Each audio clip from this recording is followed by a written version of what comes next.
Hello, friends. How are you doing today? Welcome to Story Time. We are in the under 8-year-old group right now, so I'm happy that you're here to join me for some stories that I have for you today. I hope that things are going well for you as you are uh, working through all of the new normals that we have in our lives right now, and that you are enjoying the stories that I'm sharing with you. So the first one that I have for you today is called Owen. And this one is by Kevin Henkes.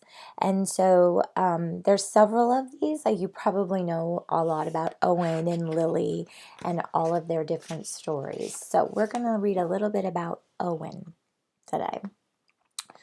So Owen had a fuzzy yellow blanket. He'd had it since he was a baby. He loved it with all his heart. Do you have something that you've had since you were little that you like? Something that you carry around with you, or something that you keep tucked away to help you feel better? Fuzzy goes where I go, said Owen. And Fuzzy did. Upstairs, downstairs, in between, inside, outside, upside down. Fuzzy likes what I like, said Owen. And Fuzzy did. Orange juice, grape juice, chocolate milk, ice cream, peanut butter, applesauce cake. So he takes Fuzzy with him everywhere he goes. And look, everything that Owen likes to eat, Fuzzy likes to eat because it's all over Fuzzy, all over the blanket, right? So Mama has to clean Fuzzy because it has all that stuff on it. Isn't he getting a little old to be carrying that thing around? Said Mrs. Tweezers. Haven't you heard of the blanket fairy? Owen's parents didn't. Mrs. Tweezers filled them in. That night, Owen's parents told Owen to put Fuzzy under his pillow. In the morning, Fuzzy would be gone, but the blanket fairy would leave an absolutely wonderful, positively perfect, especially terrific big boy gift in its place. Aww. Look how sad he looks. He is very sad. Doesn't want to put his Fuzzy under the pillow. Owen stuffed Fuzzy inside his pajama pants and went to sleep. No blanket fairy, said Owen in the morning. No kidding, said Owen's mother. No wonder, said Owen's father. Because look, he has the blanket in his pajama pants. Didn't put it under his pillow. Fuzzy's dirty, said Owen's mother. Fuzzy's torn and ratty, said Owen's father. No, said Owen, Fuzzy is perfect. And Fuzzy was. Fuzzy played Captain Plunger with Owen. Fuzzy helped Owen become invisible. It says right here, to the rescue. Bet you can't see me. So he really likes Fuzzy. That would be hard for him to get rid of Fuzzy. And Fuzzy was essential when it came to nail clippings and haircuts and trips to the dentist.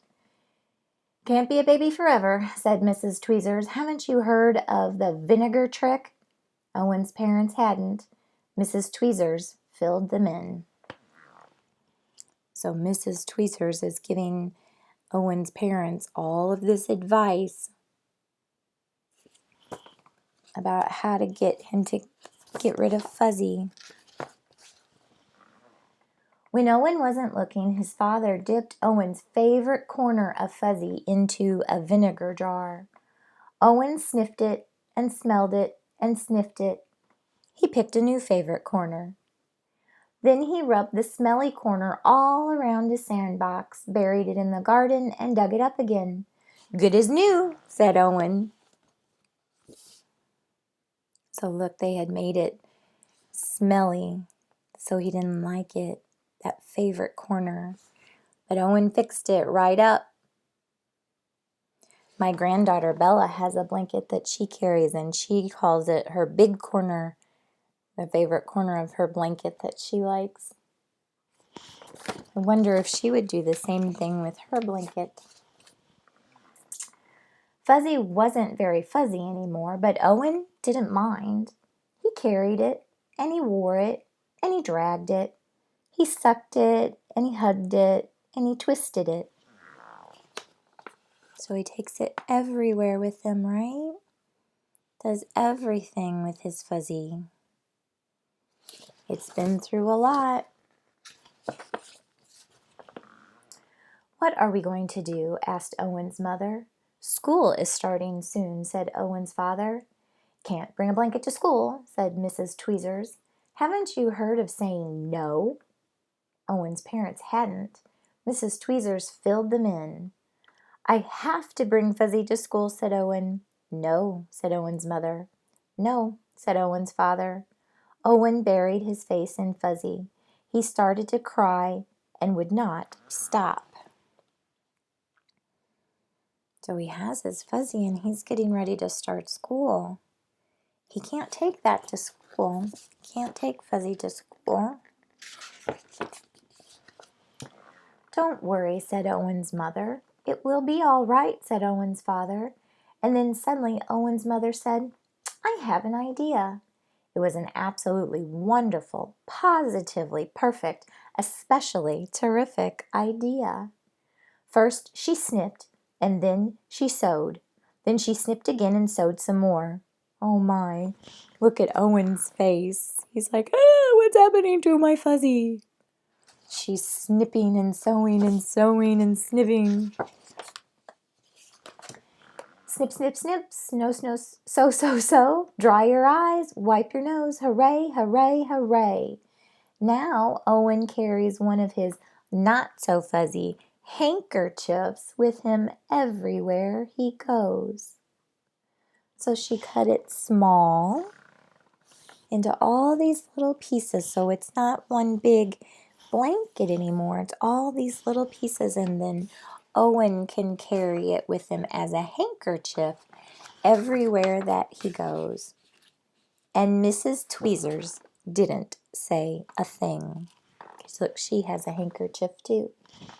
You know what a handkerchief is? A handkerchief is a piece of cloth that people carry around with them. So Owen couldn't take his big fuzzy blanket with him to school. So Mama had a solution for him. The blanket fairy didn't have to take his blanket. They didn't have to keep dipping it in vinegar and making it smell gross so that Owen wouldn't want it. But they came up with a really nice solution for Owen, that he could keep his fuzzy and take it with him in little pieces. Not a great big blanket, but small pieces that he was able to take with him. I like that idea. That was a very good idea. All right, this next one that we're going to read is called Bat Jamboree, and it's written by Kathy Appelt, and it's illustrated by Melissa Sweet. Bat Jamboree. I got this book because when I was outside the other day, sitting by the fire in my backyard, I saw some bats flying through the yard. So I was looking for this book called The Bat Jamboree, and I thought I would share that with you today. So here we go. Let's get started. The Bat Jamboree was held early this year at the old drive-in movie, not too far from here.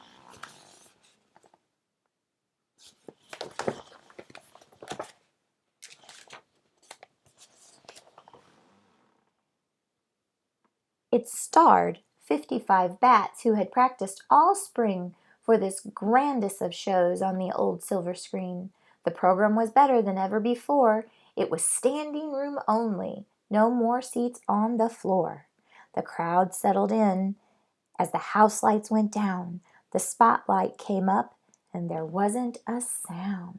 Look at all of those animals there for the Bat Jamboree. They're all in there, nice and tight. No space for anybody else. Then one bat sang, 2 bats flipped, 3 bats cha-cha'd, and 4 bats tapped. Tap, tap, tap, tap, tap. They were doing a tap dance. 5 bats dove from the top of the screen, reeling and whirling, wing-tip to wing. 6 bats formed the band. Oh, how they jived. Their instruments wailed in 3/4 time. Look at them playing all of those instruments. 7 bats balanced 7 balls on their noses. And 8 bats doubled up and danced Cotton Eye Joeses. Look at those bats. The bats I saw in my sky didn't do anything like this. They just flew by. They weren't very entertaining in this way. 9 bats wore tuxedos and sang in a chorus. Each thought to himself, how they adore us. The time came at last for the grand finale, the acrobats. Yes, there were 10 bats in all. They strutted in front of the 6-story screen in a dazzling display of bats on the wing. So here we have our singing bats. Here we have our finale. The finale means the end of the show. So here they are doing cartwheels, bat flips, wing springs they did. But the greatest of all was... what was the greatest of all? The Great Bat Pyramid. It started, you see, with the acrobats all lined up in a row. Then yes, and then bats fluttered. So they had 10, those 10 acrobats. Then 9 bats fluttered. So look, here's the 10. 1, 2, 3, 4, 5, 6, 7, 8, 9, 10. And then 9 bats. 1, 2, 3, 4, 5, 6, 7, 8, 9. And the 8 bats flew. 1, 2, 3, 4, 5, 6, 7, 8. 7 bats balanced as the pyramids grew. So let's see. 1, 2, 3, 4, 5, 6, 7. Those are the ones with the balls on their noses. 6 bats jived up on that wild flying stair. So 1, 2, 3, 4, 5, 6. And 5 bats dove down right out of thin air. 1, 2, 3, 4, 5. So they're making a pyramid. It's bigger at the bottom. It's getting smaller as it goes to the top. 4 bats tapped as they all ascended. 1, 2, 3, 4. And up 3 bats cha-cha'd, fandangoed, and twisted. 1, 2, 3. When 2 bats flapped up, the crowd became quiet. They'd never seen anything like it. Look, 1, 2. And the crowd is getting very excited. So the pyramid's not quite finished though yet, is it? Now 54 bats in that wonderful band all waited in silence for the one bat to land. No one moved a muscle as she flew to the peak, not even a whisper, not even a squeak. And it seemed like forever. The tension, it grew. To the top of the pyramid, the bat lady flew. Oh, look at the bat lady. Here she comes to be on top of that pyramid, and everybody's waiting. Look at that great pyramid, and here she comes in. And once up on top, in a voice all a-quiver, the single bat sang, making all the bats shiver. The whole crowd went crazy. They hooted, they howled, as all 55 bats took a deep bow. All of them. Look at that. What a great pyramid of bats. What a wonderful show. And then it was over. The spotlight was dimmed, the house lights came up, and the curtains were trimmed.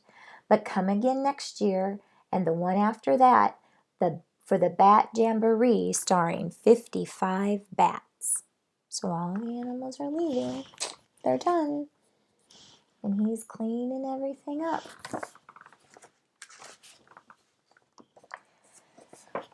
The spotlight will shine on that 6-story screen, and the show won't be over till the Bat Lady sings. Oh, look at that. So they'll do that again next year and do the same show. Well, like I said, the bats I saw flying in my yard didn't do anything that exciting, but it did make me think of this story when I saw them, and so I wanted to share that with you. I hope that you are having a great rest of your day, or I hope that you will have a great rest of your day. Enjoy the stories, and I'll see you back again next time. Thanks. Bye.